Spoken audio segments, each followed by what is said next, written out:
महाकाल के भक्तों में कांवड़ यात्रा का विशेष महत्व है। हर साल श्रावण मास में असंख्य कांवड़िए धार्मिक स्थलों से गंगा जल से भरी कांवड़ लेकर पदयात्रा करके अपने गांव वापस लौटते हैं। इसी सफर को कांवड़ यात्रा बोला जाता है।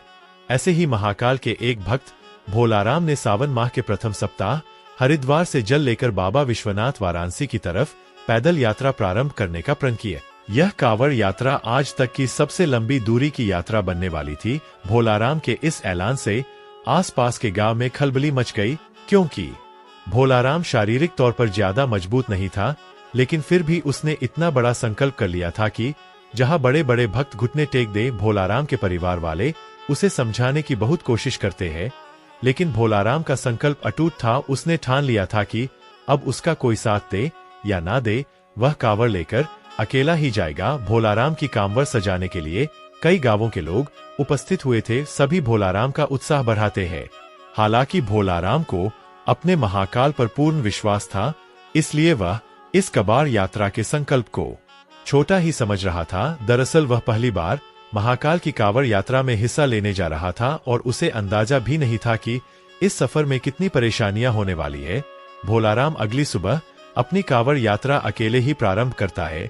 आसपास के गांव से कई भक्त भोलाराम को देखने पहुंचे थे, लेकिन कोई उसके साथ यात्रा में जाने को तैयार नहीं था, क्योंकि सभी भोलाराम के संकल्प की कठिनाई को भली भांति समझ रहे थे। भोलाराम धीरे धीरे कदम बढ़ाने लगता है। भोलाराम की कांवड़ का वजन लगभग 70 किलो था, जो कि उसके शारीरिक वजन से 10 किलो अधिक था। भोलाराम कुछ ही दूर आया था कि महाकाल उसकी परीक्षा लेना शुरू कर देते हैं। भोलाराम की कांवड़ से पानी टपकने लगता है। भोलाराम पानी की मटकियों को चेक करता है तो उसे एक मटकी में छोटा सा छेद दिखाई देता है। भोलाराम मटकी का छेद बंद करने की बहुत कोशिश करता है, लेकिन उसके पास ऐसी कोई वस्तु नहीं होती जिससे पानी की धार रोकी जा सके। वह महाकाल का नाम लेकर आगे बढ़ने लगता है। अचानक उसे रास्ते में एक मजदूर दिखाई देता है जो रोड बनाने के काम में लगा हुआ था, और वह आग के पास खड़ा होकर डामर गर्म कर रहा था। भोलाराम को तुरंत तरकीब सूझी। वह मजदूर के पास जाकर थोड़ा सा डामर लेकर मटकी के छेद में लगा देता है, और डामर लगते ही पानी टपकना बंद हो जाता है। भोलाराम मजदूर को धन्यवाद देते हुए आगे बढ़ जाता है। समस्या का समाधान होते ही भोलाराम का उत्साह दोगुना हो गया था और उसकी यात्रा की गति बढ़ चुकी थी। 4 घंटों की यात्रा होते ही भोलाराम बहुत थक जाता है और रोड के किनारे एक पेड़ के पास बैठ जाता है। भोलाराम अपने साथ कुछ खाने पीने की सामग्री रखकर लाया था, जिसे निकाल कर वह खाने लगता है।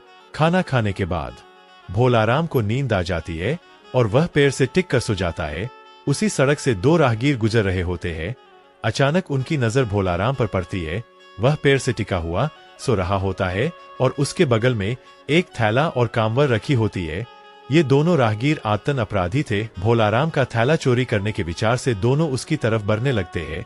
भोलाराम के थैले में कुछ पैसे और उसके यात्रा में उपयोग होने वाली जरूरी वस्तुएं रखी हुई थी। दोनों राहगीर जैसे ही भोलाराम का थैला उठाते हैं, दहशत से उनके पांव कांपने लगते हैं, क्योंकि थैला उठाते ही भोलाराम के सर के ऊपर एक बहुत विशाल सांप फन फैलाए खड़ा हो जाता है। सांप को देखते ही थैला छोड़कर दोनों दुम दबाकर भाग जाते हैं।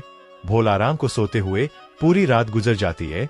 उसे इस घटना की भनक तक नहीं लगती, और जैसे ही वह सुबह उठकर देखता है कि उसका थैला थोड़ा दूर पड़ा हुआ है, उसे समझ में आ जाता है कि किसी ने चोरी करने की कोशिश की थी, लेकिन उसे ताज्जुब होता है कि चोरों ने थैला छोड़ क्यों दिया था। भोलाराम तुरंत थैले में अपना सामान देखता है। उसे सभी चीजें व्यवस्थित मिलती है। वह अपनी नित्य क्रिया करके कांवड़ यात्रा पुनः प्रारंभ कर देता है। भोलाराम को महाकाल की यात्रा में आनंद आने लगा था। भोलाराम को रास्ते में कांवड़ ले जाते देख कई श्रद्धालु खाने पीने की वस्तुएं और पैसे उसे भेंट करते हैं। भोलाराम को सफर करते हुए 8 दिन गुजर चुके थे और अभी तक उसने आधा ही सफर तय किया था। रास्ते भर बारिश की बूंदें भोलाराम को थकान का एहसास नहीं होने दे रही थी। अभी तक तो भोलाराम को सफर में किसी खास परेशानी का सामना नहीं करना पड़ा था, लेकिन अब उलझना बढ़ने वाली थी, क्योंकि बारिश तेज होने लगी थी। नदियों का जलस्तर बढ़ रहा था और अभी भोलाराम को रास्ते में कई नदी नाले पार करने थे। भोलाराम शारीरिक दुर्बल जरूर था, लेकिन उसके हौसले बुलंद होते हैं। महाकाल की भक्ति ने उसे ऐसा साहस दिया था कि वह अपनी कांवड़ यात्रा को बिना रोके आगे बढ़ता जा रहा था। अचानक भोलाराम को लोगों की भीड़ दिखाई पड़ती है। वह पास जाकर देखता है तो हैरान हो जाता है, क्योंकि नदी का पुल टूट चुका होता है और आगे जाने के लिए यही एक रास्ता था, और जब तक नदी का पानी सामान्य स्तर में नहीं आ जाता तब तक यहाँ से पार करना नामुमकिन था। भोलाराम कांवड़ लेकर सड़क पर ही बैठ जाता है और पानी नीचे उतरने का इंतजार करने लगता है। उसे बैठे 4 घंटे ही हुए थे कि अचानक एक एम्बुलेंस आकर खड़ी हो जाती है। एम्बुलेंस के अंदर मंत्री को ले जाया जा रहा था, लेकिन पुल टूटने की वजह से एम्बुलेंस को रुकना पड़ता है। लेकिन जैसे ही मंत्री के काफिले को पुल टूटने की खबर मिलती है तो वह मंत्री जी के लिए हेलीकॉप्टर भेज देते हैं। हेलीकॉप्टर पहुंचते ही मंत्री जी के साथ साथ वहां बैठे लोगों को भी नदी के उस पार जाने का मौका मिल जाता है, और उन्हीं लोगों के बीच में भोलाराम भी अपनी कांवड़ लेकर हेलीकॉप्टर में बैठ जाता है और नदी पार कर लेता है। भोलाराम महाकाल को मन ही मन प्रणाम करता है और अपना सफर जारी कर देता है। कुछ दूर आगे आने के बाद भोलाराम को एक गांव के किनारे पहाड़ी के ऊपर छोटा सा मंदिर दिखाई देता है। भोलाराम को अचानक उस मंदिर में जाने का विचार आता है। वह अपनी कांवड़ लेकर मंदिर की तरफ जाने लगता है। मंदिर थोड़ा ऊंचाई पर था, उसे ऊपर चढ़ने में परेशानी हो रही थी, लेकिन भोलाराम पेड़ की शाखाएं पकड़कर मंदिर के द्वार तक पहुंच जाता है और अपनी कांवड़ को मंदिर के बाहर रखकर अंदर प्रवेश कर जाता है। अंदर पहुंचते ही उसे एक साधु ध्यान में बैठे हुए दिखाई देते हैं। भोलाराम की आहट से उनकी आंखें खुल जाती है। वह भोलाराम को उसके नाम से बुलाते हुए कहते हैं कि भोलाराम लाओ पानी मुझे दे दो, मुझे बहुत प्यास लगी है। भोलाराम को ताज्जुब होता है कि साधु यह कैसे जानते हैं कि मैं मटकी में जल लाया हूँ। भोलाराम तुरंत साधु के सामने हाथ जोड़कर खड़ा हो जाता है और कहता है, बाबा आप तो अंतर्यामी प्रतीत हो रहे हैं। आप तो सब जानते हैं कि मैं कांवड़ के लिए पवित्र जल ले जा रहा हूँ, जिसे मैं अपने महाकाल को अर्पित करूंगा, और अगर मैंने यह आपको दे दिया तो मेरे पास वहां ले जाने के लिए कुछ नहीं बचेगा, और वैसे भी रास्ते में बहुत सारा जल गिर चुका है। मैं क्षमा चाहूंगा, मैं आपको जल नहीं दे सकता। और इतना कहकर भोलाराम मंदिर से बाहर आ जाता है और अपना कांवड़ लेकर पहाड़ से नीचे उतर आता है। भोलाराम कच्चे रास्ते से आगे बढ़ने लगता है। थोड़ी ही दूर उसे एक गांव दिखाई देता है, और जैसे ही वह गांव के करीब पहुंचता है, वहां कुछ लोग बैठे होते हैं। सभी भोलाराम को कांवड़ ले जाते देख उसके पास पहुंच जाते हैं। गांव के लोग भोलाराम को खाने पीने की वस्तु भेंट करने के लिए आगे आते हैं, लेकिन भोलाराम उन्हें रोक देता है और कहता है, अगर आप मुझे कुछ देना ही चाहते हैं तो पीछे पहाड़ी पर एक मंदिर है, वहां एक साधु भूखे प्यासे बैठे हैं, कृपया करके उन्हें यह सब भिजवा दीजिए। गांव के लोग भोलाराम को आश्चर्यचकित होकर देखने लगते हैं और कहते हैं, भैया यहाँ तो कोई पहाड़ी नहीं है, ये पूरा इलाका जंगली है और यहाँ पेड़ पौधों के अलावा आपको कुछ दिखाई नहीं देगा, जरूर आपको कोई भ्रम हुआ होगा। भोलाराम सोच में पड़ जाता है और कुछ देर के बाद वह कहता है कि मैं दावे के साथ कह सकता हूँ यहाँ पहाड़ी में एक मंदिर है, आप सभी मेरे साथ चलिए, मैं आपको दिखाता हूँ।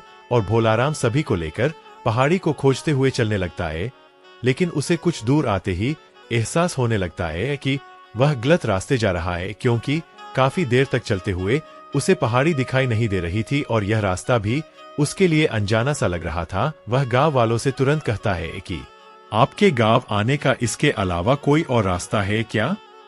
गांव वाले मना कर देते हैं और भोलाराम को समझाते हैं कि आप भ्रमित न हो, यहाँ कोई मंदिर नहीं है और नहीं कोई साधु भूखा प्यासा बैठा है। आप अपनी कांवड़ यात्रा पुनः प्रारंभ करें, अभी आपका सफर लंबा है। भोलाराम वही घुटने के बल बैठ जाता है और हाथ जोड़कर महाकाल का आह्वान करके जोर जोर से रोने लगता है और रोते हुए कहता है, महाकाल मैं आपको पहचान नहीं पाया, कृपया मुझे दर्शन दीजिए। मैं जानता हूँ साधु के भेष में आप ही थे, मैं आपके लिए जल लाया हूँ और मैं आपको जल पिलाए बिना यहाँ से नहीं जाऊंगा। और कुछ ही देर में भोलाराम के सामने से बड़े बड़े पेड़ों के पीछे अचानक पहाड़ी में मंदिर नजर आने लगता है। गांवों के सभी लोग मंदिर को देखकर दंग रह जाते हैं। मंदिर दिखते ही भोलाराम कांवड़ लेकर दौड़ पड़ता है और दोबारा उसी मंदिर में प्रवेश कर जाता है।